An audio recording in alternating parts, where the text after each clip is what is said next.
Bullying is repeated abusive behavior that threatens the safety, well-being and health of individuals.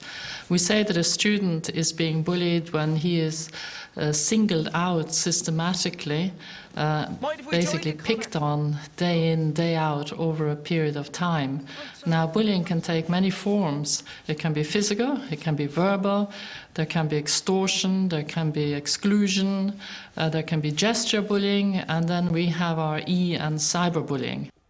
We know that there are 27% of post-primary pupils who are involved in bullying, either as bullies, victims, or bully victims. Out of those 27%, there would be 11% who reported that they actually bully, 12% reported that they were victimized, and then you have 4% who both bully and are bullied. So bullying in Ireland is very widespread, covering all schools from the different socioeconomic and denominational backgrounds. We mustn't underestimate that bullying is a group phenomenon. There are many sort of participant roles in bullying, so that rarely will you find that one bully is simply attacking another child on a very individual basis. We talk about now people who assist bullies, we talk about people who reinforce bullies, and then we have the silent majority. Without the silent majority, we wouldn't actually have any bullying at all.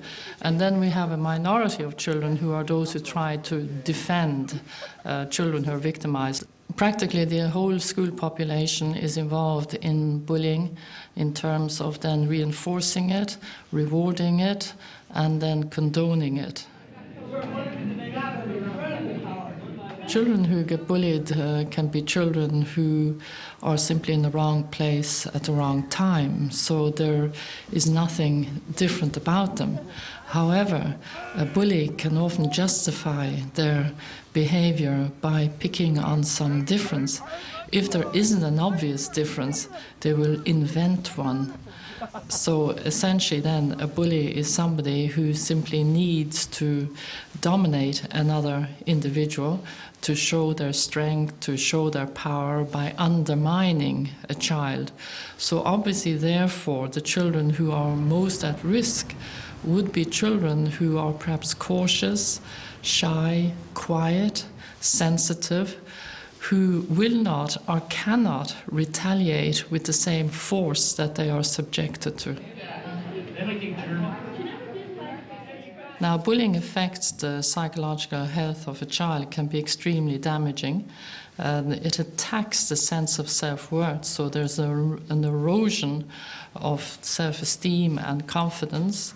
It can lead to, poor concentration because a child would be taken up with the anxieties and the problems that they are under. School achievement can therefore deteriorate. Essentially, anxiety results to the extent that it can affect sleep, so there's insomnia, there's increasing distress. It can lead then to panic attacks, it can lead to depression, and it can lead to self-harm, and indeed it can lead to suicide. Children who are witness to bullying will reflect an increased level of anxiety and tension. They will also suffer from guilt, which can actually stay with them for life, particularly when they look back and realize they actually have done nothing to help the situation. They could have intervened, but they didn't feel they perhaps had the courage to intervene. And looking back, then there's an element of feeling that guilt, which is something that they have to live with for the rest of their lives, sadly. It's important to understand that once a victim, not always a victim. However, children who are victimized at school and who suffer anxiety and distress and indeed depression and who may have attempted suicide may then suffer these symptoms later in life, particularly when they meet stress again. So there is a sort of a vulnerability there.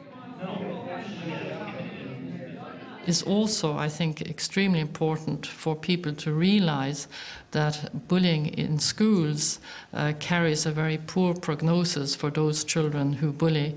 There is statistics showing that children, for example, who go through school with their aggressive behavior unchallenged, then in later life engage in domestic violence, in crime, that there are convictions then even in their young adulthood. So the prognosis then for children who bully is actually very poor. Research is showing us that children who bully are children who have an aggressive personality, they have poor impulse control, they are easily angered, and they have a very positive attitude to aggression. We also have now research data to show that they have poor school achievements, their self-esteem is poor, so in a sense they are compensating. There are also three strong interrelated motives for bullying. One would be then a need to dominate and to be in control. The other one is to inflict injury and misery on another individual. And the third would be that there's a payoff in some way for the bully, be it that is then money, if it relates to extortion, or indeed prestige in terms of having a gang around them who look up to them so that they are the cool dude, so to speak.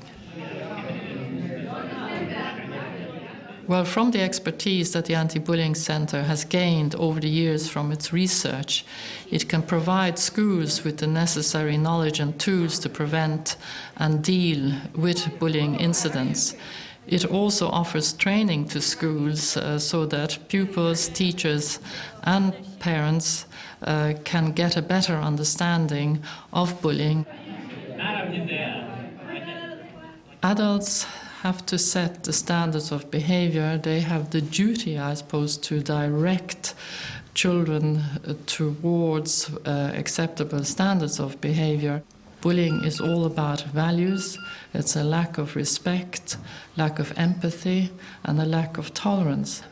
There is a misconception that children who are victimized having the problem, that they are the ones perhaps who are inadequate or lacking in competence. But in fact, we now have research to show that it's the children who bully who have the problem. Bullying is caused by an interaction of personality characteristics and the environment.